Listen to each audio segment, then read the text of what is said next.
এরপরে আবার আসলো ছোট বাচ্চা, আল্লাহকে সাক্ষী রেখে বলতেছে। এসে দেখলাম এরা জায়নার মাঝে দাঁড়ায়,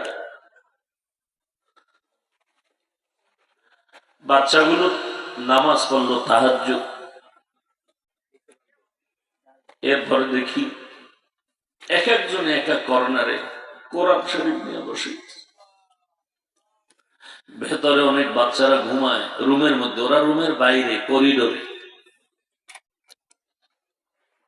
মোনাজাত ধরলো, তাও দেখলাম। আমি যদি ক্যামেরা টানি সেই দিনের সব পাওয়া যাবে। আমি পাগল হয়ে গেল যে আমি তো দৌড় দিয়ে মাদ্রাসায় যাই, কিন্তু রাত গভীর, একা একা আসতে পারি না। ঘুম থেকে উঠে ফজরের পরে মাদ্রাসায় এসে হুজুরদের বললাম দোতলায় বাচ্চাগুলোদেরকে ডাক দেন, ওরা রাত্রে আসলে কি রোজা রাখে নাকি। পরে খবর নিয়ে দেখা গেল হ্যাঁ 20-30 জন বাচ্চা ওরা রোজা রাখছে। তবু ডাকেন, ওদেরকে ডাকাইলাম, তোমরা রোজা রাখছো? হ্যাঁ। কি খেয়েছ? বলে হুজুর আমাদেরকে তো বড় রাত্রে খানা দিতে পারে না বাবুর্চিরা, আমরা টোস্ট খাইছি। কেউ বলে আমরা বিস্কিট ডিব্বায় মুড়ি ছিল মুড়ি খাইছি। বহু আগের কথা। আমি বললাম হুজুরদেরকে ওদেরকে কি সাহারি দেওয়া যায় না? বলে কিভাবে দিবে, 3 বেলা পাক করে বাবুর্চির সুযোগ নাই। তো নিরুপায় হয়ে চুপ করে থাইকে বললাম ঠিক আছে, আপনারা ইফতারিটা আমার পক্ষ থেকে সুন্দরভাবে বন্টন করবেন, ওরা যেন ইফতারিতে কষ্ট না পায়। ও খরচটা আমি আমার নিজের থেকে এককভাবে দিব। জীবনে আর কি, শুধু কান্না, একা একা বহু ভাবি আর কাঁদি। দুনিয়াতে আসছি মা বাবার কষ্টের জন্য। আপনারা তো দেখলেন এখনো বাবা মা বেঁচে আছেন, খুবই অসুস্থ, মাও অসুস্থ, কোন দিন হারিয়ে ফেলবো জানা নাই। আমি মাঝে মাঝে বয়ানে বলি একটা সন্তানের বাবা মা যদি অসুস্থ বিছানায় থাকে, সন্তানের দিল অনেক বড় থাকে, মনে এক সাহস থাকে, মনে হয় একটা গাছের ছায়া আছে। আর যার বাবা মা চলে যায়, সে যত টাকাওয়ালা হোক ক্ষমতাবান হোক, কোন একটা সময় একা একা ভাবে যে আমার তো আসলে কেউ নেই, আমাকে দোয়া করার মতো কেউ নেই। মা বাবা তো দোয়া করে, রাত যতই হোক টেলিফোন করে, বাবা ঘুমাও নাই, খানা খেয়েছো কখন, শরীরের কি হালাত, এই খবরটা মা ছাড়া বাবা ছাড়া কেউ নেয় না দুনিয়ায়। বড় কষ্টের জীবন, এই জায়গায় কি করব, মানুষের কাছে চাইতেও বড় লজ্জা হয়। শেষ পর্যন্ত মিটিং করে হুজুরদেরকে নিয়ে মুরব্বীদের পরামর্শে মোনাজাতের পরে আমি নিজে বলি একটা লিফলেট নিয়ে যাবেন, কেউ যদি 500 টাকাও পারেন, 1000 পারেন, আপনারা মাদ্রাসার জমিন একটু শরীক হবে।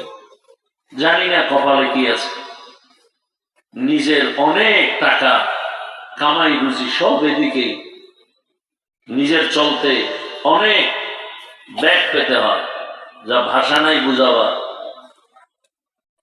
তারপর আল্লাহ পাক কত সম্মানে রাখছেন, আল্লাহ কি দিবেন, আল্লাহ পাক এত ইজ্জত দিয়ে রাখছেন। আপনাদের দোয়াই আমার সম্বল। আজকে এই এলাকায় যখন আসছি রাস্তাও ছিল না বলতে গেলে, আজ আল্লাহর শুকর একটা শহরের পরিবেশ তৈরি হয়েছে। আমি চাই এই এলাকার নাম আদর্শনগর, আমি চাই রসুলের আদর্শে এই নগরী যেন উজ্জীবিত হয়ে যায়, এলাকাবাসী যেন রসুলের আদর্শওয়ালা হয়ে যায়।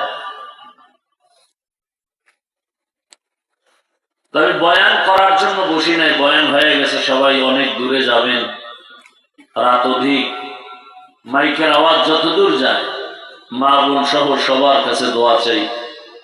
প্রতি মাসের 2য় শুক্রবার এখানে ইজতেমা হয়, মাগরিব সারা রাত আমি এখানে বসে থাকি, বাহিরে কোনো প্রোগ্রাম করি না। আপনারা আসলে দেখবেন আমাদের ছাত্রগুলো কি পরিমাণ কান্না করে, ওদের চোখের পানি আশা করি বৃথা যাবে না। বাইতুল্লাহর গিলাফ ধরে ধরে বহু চোখের পানি ফেলেছে এই মাদ্রাসায় জায়গার জন্য, আশা করি বৃথা যাবে না।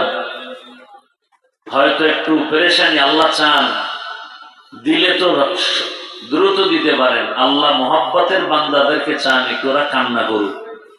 একটা বাচ্চা দেখেন না, শিশু বাচ্চা বারবার মাকে ডাকে, আম্মু আম্মু, মা তো শুনে কিন্তু সাড়া দেয় না।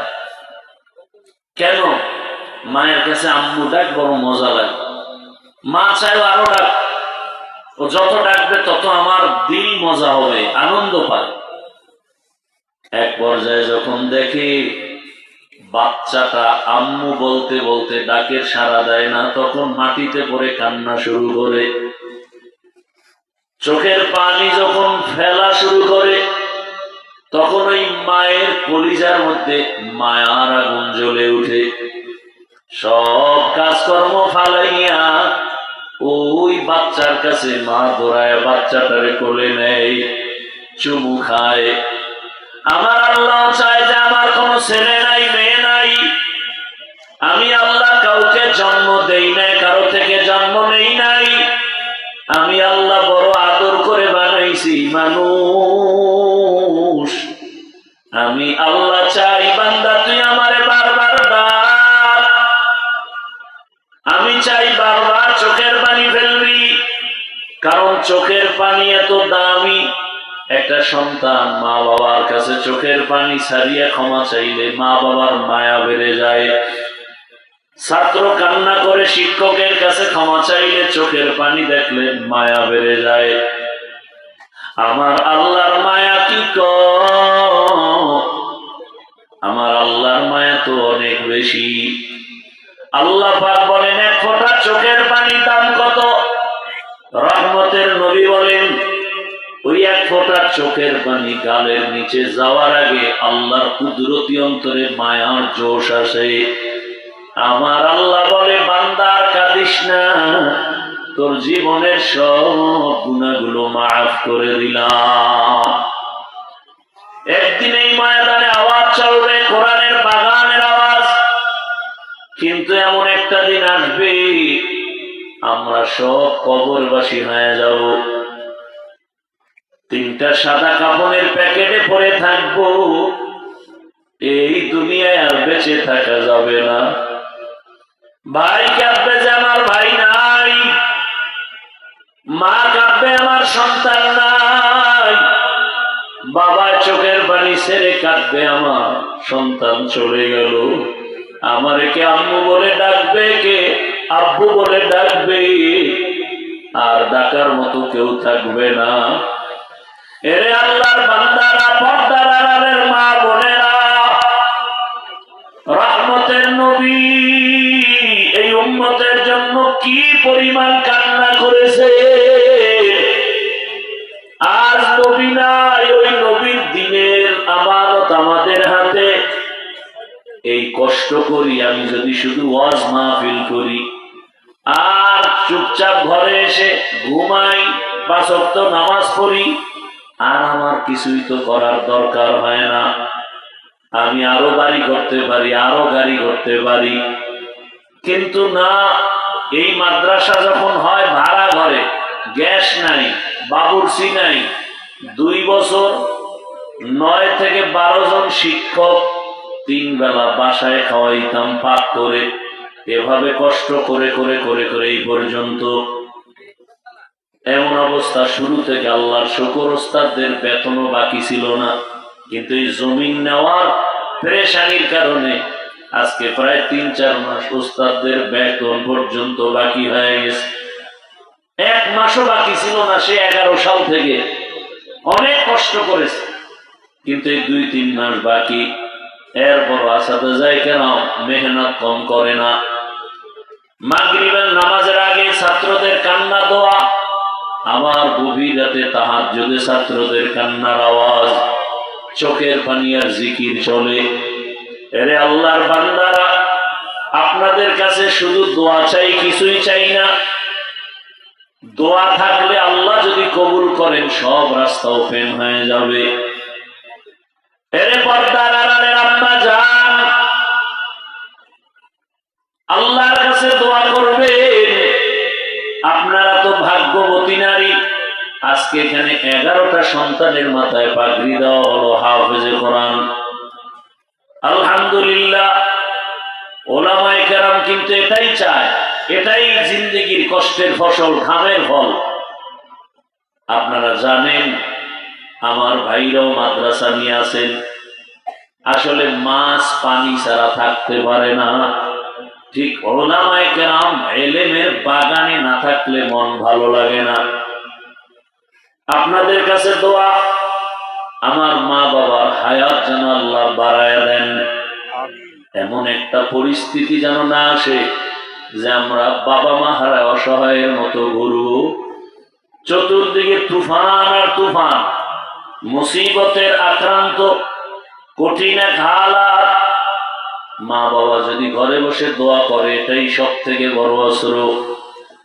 আপনাদের কাছে দোয়া চাই, আল্লাহ পাক যেন আমার মা বাবাকে সুস্থ করেন, আমাদের মধ্যে ইখলাসের মোহাব্বত দান করেন।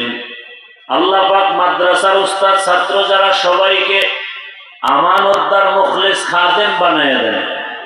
এবং এই এলাকাবাসীর জন্য দোয়া চাই, আল্লাহ তাদেরকেও দ্বীনের খাদেম বানায় দেন। এবং যারা আপনারা অনেক দূর থেকে, বাংলাদেশে এমন কোন জেলা মনে হয় নাই যেখান থেকে আল্লাহর বান্দার এখানে আসে নাই। অনেকে সেই গতকাল রাত্রে আসে। যতটুকু পারি খেদমত করি, আপনারা দোয়া করবেন আল্লাহ পাক তাদেরকেও কবুল করেন। এই মোহাব্বত আল্লাহ দ্বীনের জন্য দায়ী ভাবে কবুল করেন। দোয়া করবো আপনাদেরকে নিয়ে। এর আগে আপনারা একটু দিল যদি চায়, কষ্ট দিব না। মাদ্রাসার জন্য যদি কারো মনে চায়, দান সৎকার চাওয়াও সুন্নাত, দেওয়াও সুন্নাত। মনে চাইলে আপনারা যদি দিল খুলে, কাউকে আমি জোর করব না যে ইনশাআল্লাহ আমি এই জমিনের জন্য 1 স্কোয়ার ফিট জায়গা 5100 টাকা। জুমার আগে আলহামদুলিল্লাহ অনেকে বলেছেন, লিখে ফেলেছে। একটু আগেও এক আল্লাহর বান্দা মাহফিলের জন্য দিছেন, আর এক আল্লাহর বান্দা মোবাইলে লেখাইছেন। অনেকে দিছেন মাহফিলের জন্য, জায়গার জন্য, আমরা লিখে রেখেছি। আবার নগদও দিয়েছেন। আল্লাহ সবার দান কবুল করেন।